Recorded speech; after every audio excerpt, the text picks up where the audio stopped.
Have you been thinking about how to innovate your direct mail approach?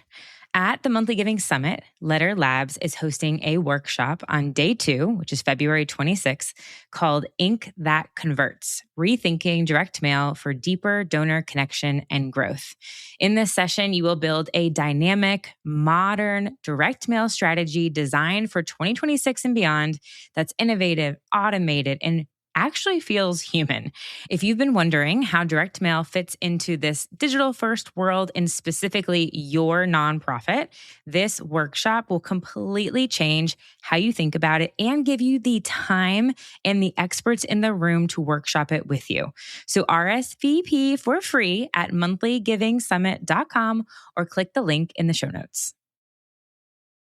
Today's conversation is for anyone who's ever sat at a board meeting thinking, we can't keep doing fundraising like this. My guest is none other than Christal Cherry. She is a nationally recognized board strategist, former frontline fundraiser of 20 years, and the founder and CEO of the Board Pro. Christal has spent her career helping nonprofit boards move from confusion to courageous and inclusive and having confident leadership. She has worked with orgs all across the country to help boards really understand their role, not just in governance, but in building sustainable, values-aligned revenue. And so today we're talking about one of the most practical shifts a nonprofit can make, and that's really moving from event-heavy fundraising to monthly giving.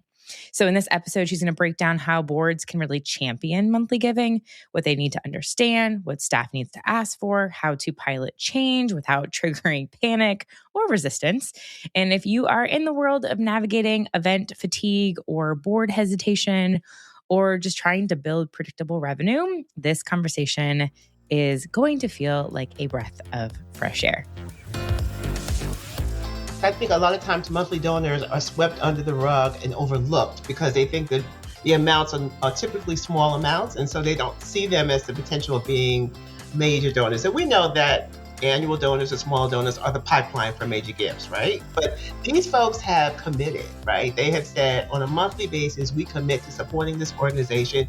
We don't need to go in every month and put in our credit card. We're giving you our credit card in advance so that you can just take the money out of my account. And we find that those kind of donors will stick with you even when the corporations say no, even when the foundations say no, even when the federal government shuts down. Those individuals who have agreed to give you a monthly donation will continue to give. Even if the amount decreases, they still continue. They're your most loyal donors. Okay, I am stoked for this conversation because I think it's so needed. And we are in the final countdown to the Monthly Giving Summit. And if you happen to be someone that your board maybe needs a little nudge on why, she's already laughing at me, at why monthly giving is so important and how to structure that conversation, I am with the one and the only Christal. I am so happy that you're here. Welcome to Missions to Movements. Yes, this is a long time coming. I've watched you grow and just kind of flourish over the last couple of years and have admired you for your leadership. And so thank you. Watching you from afar has just been inspiring for me as a fellow consultant. And I see the work that you're doing, which is so important and so needed. So thank you for what you've done. And thank you. Right back at you.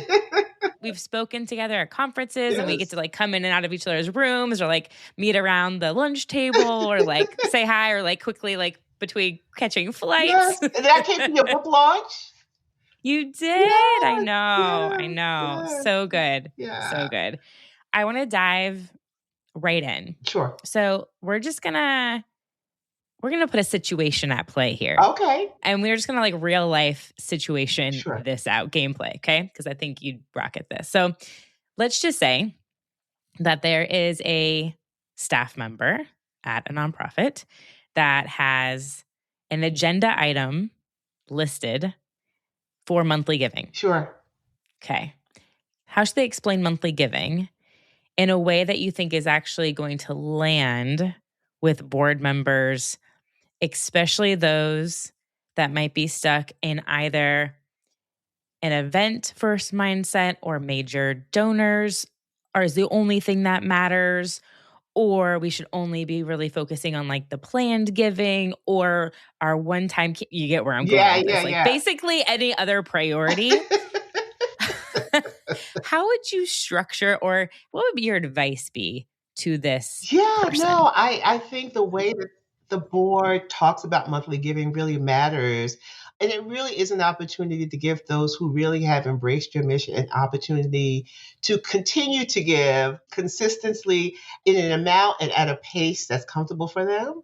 And so, Hmm. really sharing that, galas and events are time and labor intensive.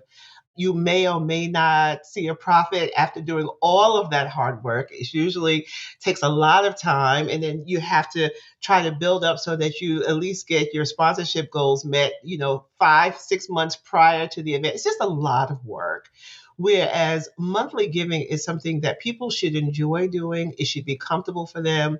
And what it does is it really prevents panic and allows the Mm, nonprofit to breathe, right? Because we know throughout the year, particularly at the beginning of the year when, liquid funds might be tight, it gives nonprofits an opportunity to continue to do the things it needs in order for it to operate. So, pay staff, invest in better software, all the things that we know it needs. The liquid funds is so important. The yeah. unrestricted funds are so important. And so I think just reminding them that this consistent giving year round from donors who really love your mission, giving at a pace that's comfortable and an amount that's comfortable for them, it just makes sense. Whereas a gala just takes too much time to get it all together. I mean, I think that sounds like great advice. Yeah. Yeah. What have you seen that maybe from the board standpoint, when you've been in these kind of conversations where there's been some struggles? I mean, Chris, I cannot tell you the amount of times I've heard that there's just like friction with the board understanding this being something to really focus on and to pay attention to and to invest some time and energy and funds into. What data do you think boards need in order to make the case for monthly giving?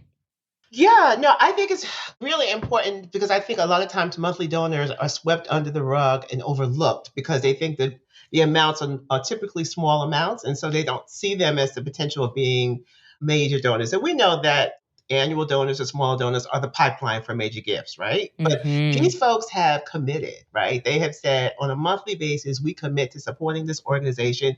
We don't need to go in every month and put in our credit card. We're giving you our credit card in advance so that you could just take the money out of my account. And we find that those kind of donors will stick with you even when the corporations say no, even when the That's foundations right. say no, even when the federal government shuts down.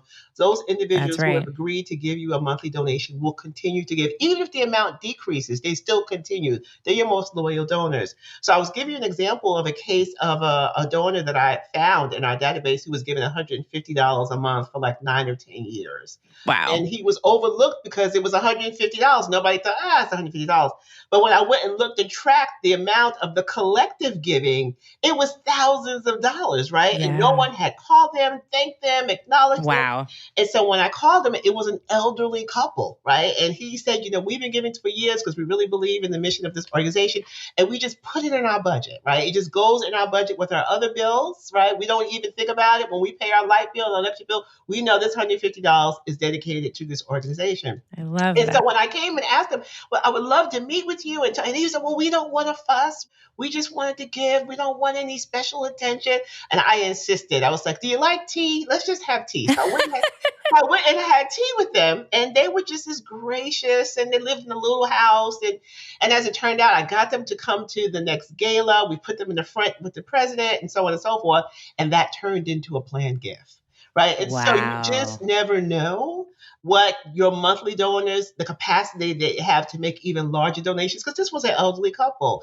Oh, and this was the other thing. During the month of November for Thanksgiving, they doubled their gifts. So the 150 in November was 300, right? Because they were feeling that's Amazing. the month that they feel most thankful. So you just never know if you don't do the research to find out who these people are. You don't know the capacity that they have to make larger donations.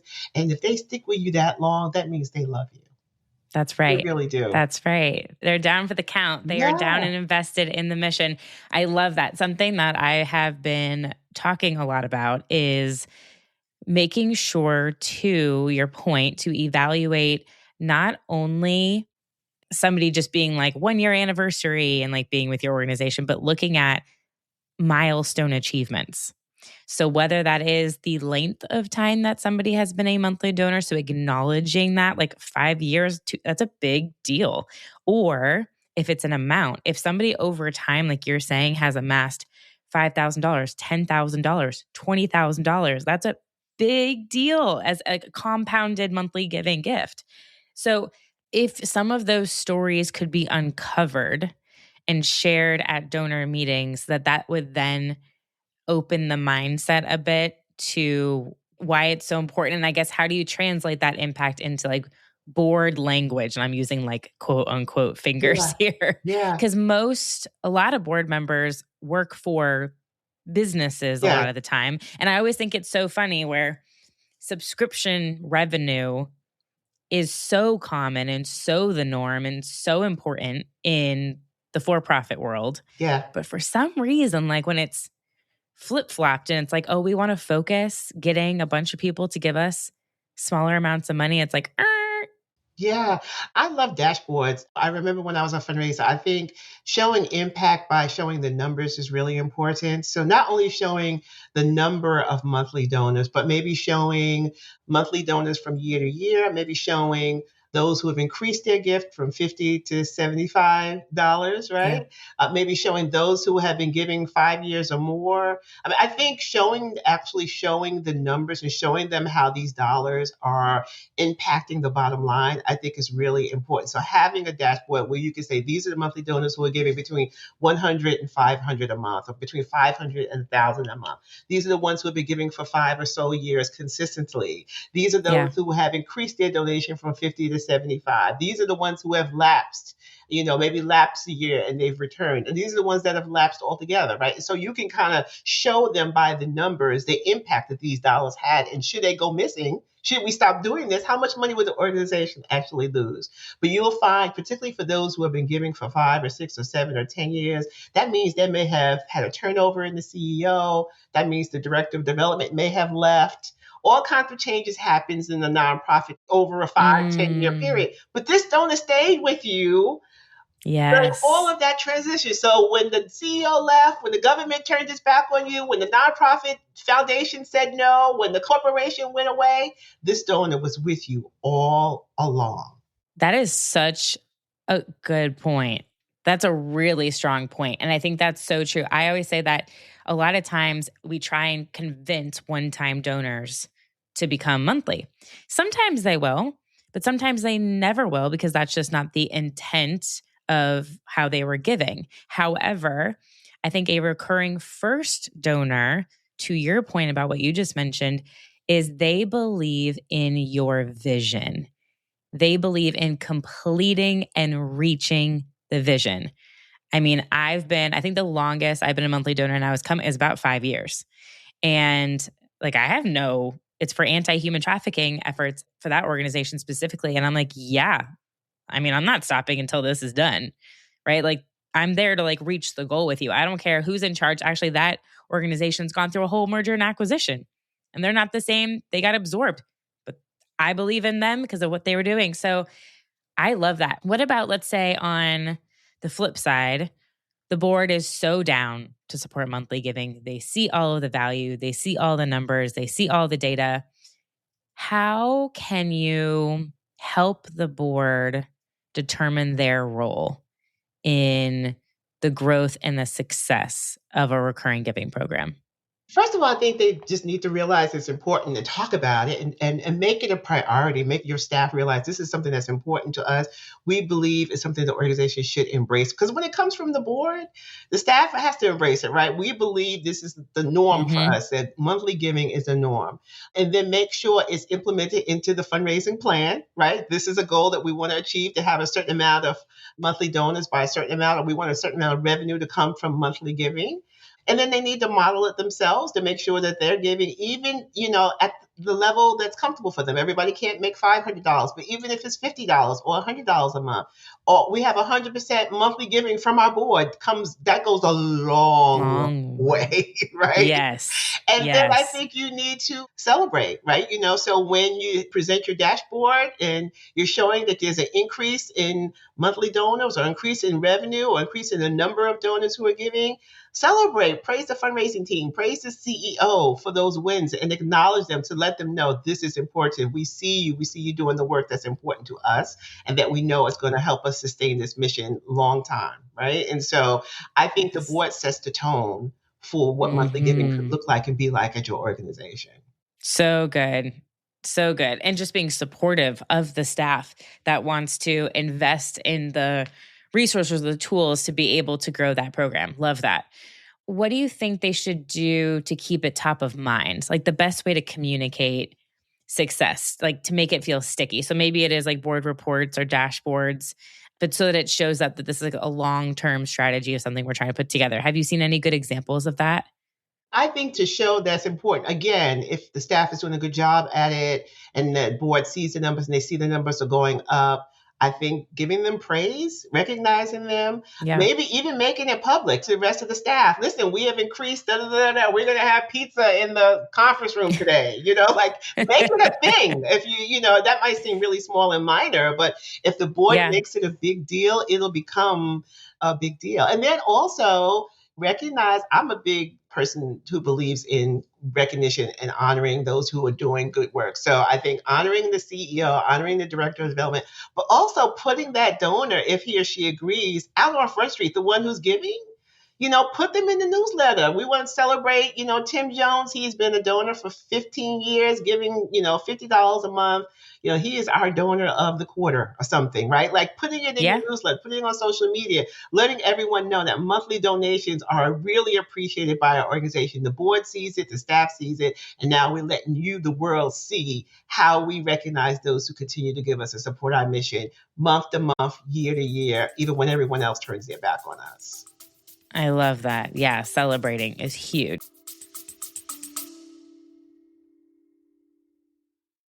When people ask me what direct mail platform I recommend most, my answer is always Letter Labs. You spell that Lettr Labs. And I say it because I've used it. I trust it. It works. It's incredibly easy to use, which matters when your team is already stretched thin.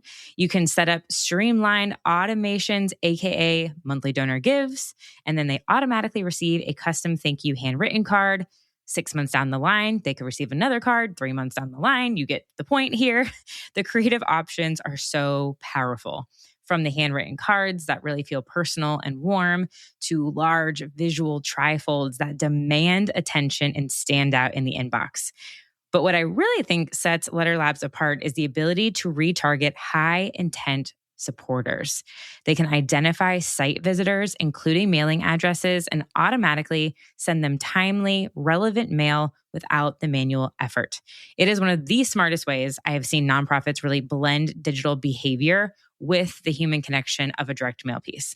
So if you're interested, click the link in the show notes to learn more about Letter Labs and their services and get a special nonprofit discount by using our link.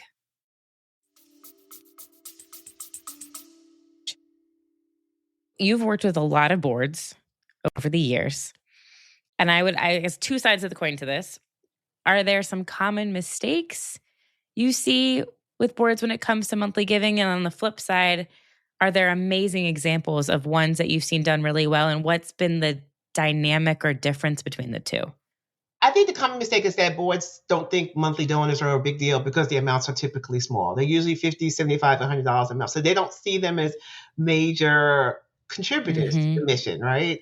Well, first of all, can we just go back? Boards often don't see individuals, right? Yeah. Because they think of grants and they think of, let's get a big grant from Wells Fargo or from the Ford Foundation, or the only time they might think about individuals when they're talking about events, when they're talking about the gala. And even that, as we mentioned earlier, could be tiring and tiresome and laborious and not as profitable as we hope. And not inclusive, because galas normally are going to have a much higher ticket price point. And if you really want to include all, and especially if you're trying to get a younger demographic, if you're trying like allowing somebody to donate for, I work with a nonprofit where her entry level is $8 a month. Oh, so sweet. And they have hundreds of people who give at that amount because that's a meaningful dollar amount. That's where she's starting. And then from there, they can increase. It's an attainable, she understands her audience. So yes, to your point, I think that is so true. Like you have to value the individual because that's what makes things Yes. grow. That's Yes. like the ripple that you want to see. I think they're showing that the old timey donor pyramid, I think, still exists, right? Where you have your baseline, and then you have your annual, and then you have your event, and then you have your major, and then you have your capital and plan giving. That pyramid that's 150 years old, it still matters, right? And so showing them how if we do right at the bottom and treat those individuals who are at the bottom of, not because they're at the bottom, but because they're at the bottom of the pyramid, and we continue to love on them and show them appreciation for what they do for us, that monthly donation of $50 10 years from now can turn into something major. The problem is a lot of times our leadership can't see 10 years from now because they're in the moment. I'm the CEO right now. I'm responsible for a goal right now. And so I have to make my goal right now. I can't see with the organization 5, 10 years, but we really need to invest in this group because this group could be our pipeline for those who go up that pyramid who will make larger donations. Absolutely. To like have a different shift happen for boards, what's your recommendations when they're looking to bring on boards? So like the interview process. Oh, geez. How much time is that? Like what questions would you ask around recurring giving to gauge if they're going to be like a good steward of supporting someone's vision in this? Oh my goodness. This conversation about monthly giving is probably not given at the onboarding stage, but I think, should it be? I think so. I mean, I did a board training this past weekend, and I just said to them, fundraising is not optional for board work. Like, if you can't contribute to fundraising in some sort of way, you really shouldn't serve on a board.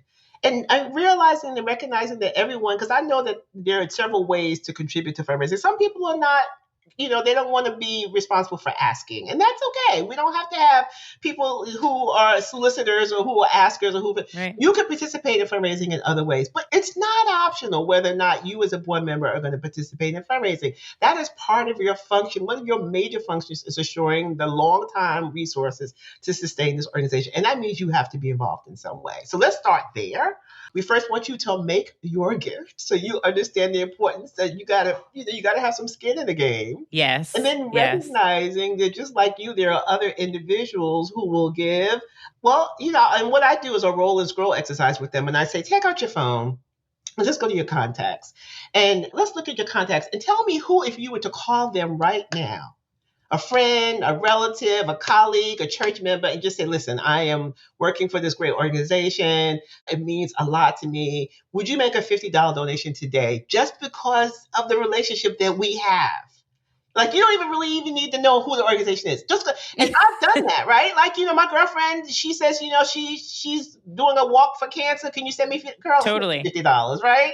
They don't even really know. Because of the relationship we have, I'm just asking you to make a $50 donation. And I say, okay, Tim, how many people do you have? Well, there's Larry and there's Curly and there's, people who would just give because I asked them to give. So when you think about it like that, it's about relationships, right? And so we know that if we build relationships with these people who have said yes, they will feel about us the way you two feel about each other, right? And so our job as the fundraisers is to let these people who are monthly donors be cultivated and stewarded like they're $1 million donors, right? And letting them know your monthly donation does this for us, and we don't have to panic. We have breathing room because you continue to support us.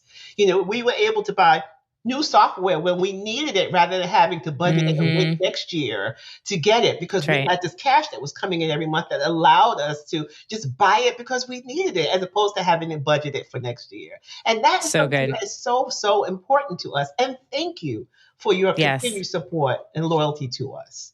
I don't think we do that nearly enough. And that's what I try to explain to board members. This is why this is important. And this is why we have to and why you have to be bought in on it so that staff will understand that it's a priority. Yes. So good, Christal. Okay. I want to end on like a very practical note. Sure. Has there been a real example where you've been working with a board and maybe they have been event heavy or major donor heavy, and they've shifted more into having priority in recurring giving? And what exactly were the changes that happened to facilitate that? Yeah, I've had some boards and nonprofits who have decided that they were going to scale back events because they realized, first of all, they didn't even have the manpower. When you're relying mostly on volunteers to plan events, that's just not a good sign.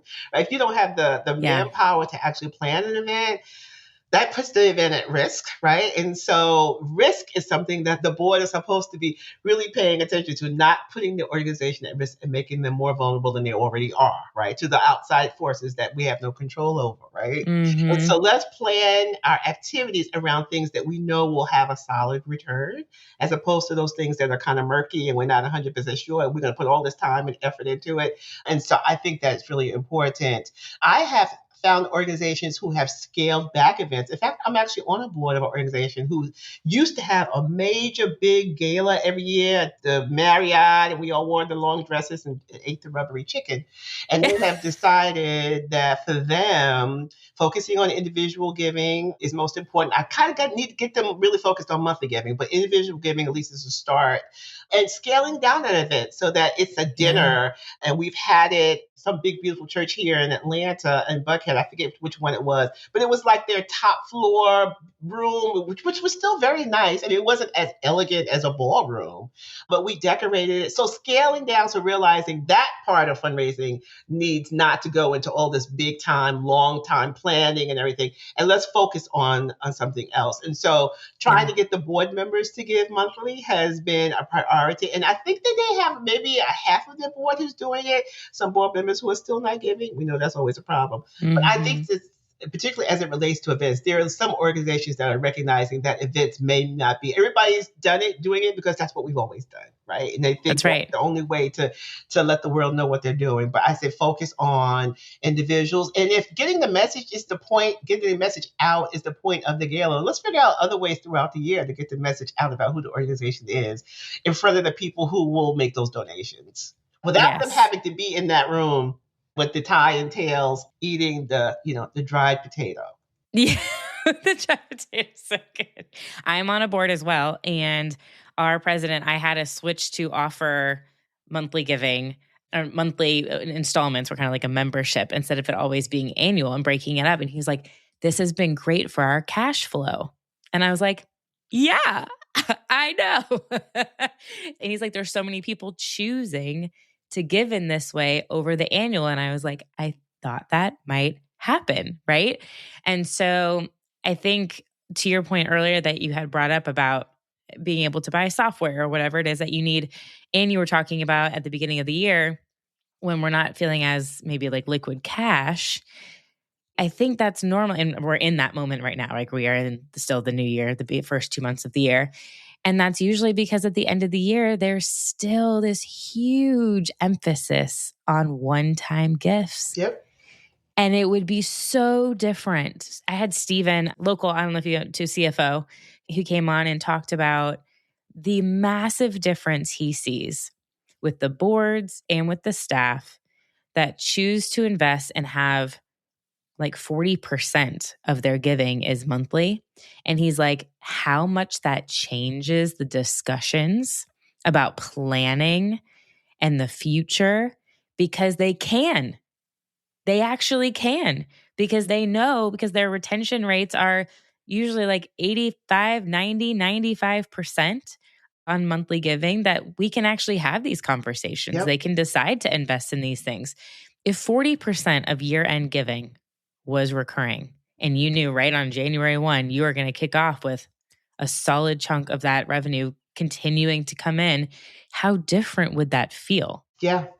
And I think having the software, because I remember having the software where the donation can just come out automatically. I remember working for an organization where, as a director of development, every month on the 15th, I actually had to go in and manually put in credit cards. No. I promise you. And then, of course, the credit card would expire, right? And the person didn't Yes. know it. And so now I have to call them and let them know the credit card is expired. And sometimes Oh I my can use them and gosh. sometimes I can't. And then they can't find a new credit. I mean, so making sure that if you're going to do monthly giving, do it right? And make it so that it's not cumbersome on your staff. And then if you Yes. are going to do it, make this demographic a targeted customer where they are getting their own stewardship and own messaging and own thank yous, because this is an important group that you want to continue to grow. And then that whole having the cash. And, what I say about my board members is, one more lipstick from Target. Do we need it? No. One more cup of coffee, $10 cup of coffee from Starbucks. Do we need it? No. Take that $10. All the frivolous spending that we do, we lipsticks, nail polish, all the stuff. Oh, we do all the time. 4 shades of red. I don't need 4 shades of red lipstick. So take that $10 or $15 that I would spend going to the store and buying a lipstick and putting it in my monthly donation pot so that I can send that money directly to, because of this $15, I don't need another red lipstick, but a kid is going to eat a meal today. Right. And so if you break it down to them like that, I think people could start to really see it. And so saying, you know what, you're right. I don't need 4 shades of lipstick. I'm going to use the shade I've been using, and I'm going to take this $15 and give it to this homeless shelter so they can feed a kid today. And so if you break it down like that, people can start to see and feel it. And so make it real. Make it real. My whole mission this year is making predictability is power.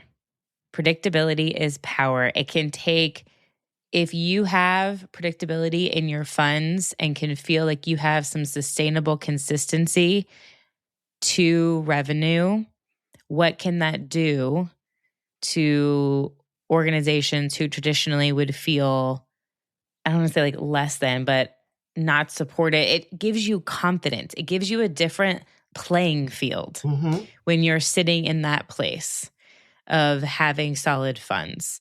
If an organization, like you said, where they prioritize monthly giving, where the board models it and say, we have 100%, we're increasing staff who said, I'm willing to give staff giving. I'm going to do staff giving. Our volunteers, who we're always afraid to ask because, they're serving dinner and they're painting the yard and they're reading to the kids. We're always scared to ask them for money because we think they don't have it, right? Or we don't want to impose. They're already serving dinner. We don't want to ask them, And so someone might say, well, I don't have $5,000. We have 2 great sessions at the Monthly Giving Summit about organizations that I've asked volunteers to be monthly donors, and it's done amazing. Yeah, I mean, so you might say as a volunteer, listen, I volunteer because I don't have a lot of money. I don't have $5,000 to give you. Oh my goodness, did you think $5,000 was the threshold for giving? Do you know that you can make a $25 donation a month? Oh, no, $25 a month. Yeah, I have that. So they will continue to serve dinner and give you the $25. But if you don't ask them and educate them and let them know that that's okay, they won't know. So in an environment where this is prioritized as something that is important, if the board models it, the staff models it, the volunteers model it, like you said, the extra cash, this is going to be amazing. Overflow, abundance. Overflow and abundance. That's what I'm putting into 2026. Yes, overflow and abundance, Christal. Let's go. Let's do it. Let's do it. Christal, thank you so much for being here. How can listeners connect with you? How can they learn more about the work that you're doing? Absolutely. I love it. Well, there's a couple of things. And as you know, I launched my own podcast last year. It's called The Board Shakeup, and you can listen to it on Spotify or all places where podcasts are listened to. My website is theboardpro.com. And you can always reach me on LinkedIn, that Christal Cherry. Cool. So yeah, there's lots of ways that individuals can get in touch with me. Beautiful. Amazing. Thank you, Christal, so much for being here. Thank you, Dana, for having me, for the work that you do. Thank you. Thank you so much for tuning into today's episode of Missions to Movements. If you enjoyed our conversation and found it helpful, I would love for you to take a moment to leave a review wherever you're listening. Your feedback helps us reach more change makers like you and continue bringing impactful stories and strategies to the show. Don't forget to hit that subscribe button too, so you'll never miss an episode. And until next time, keep turning your mission into a movement.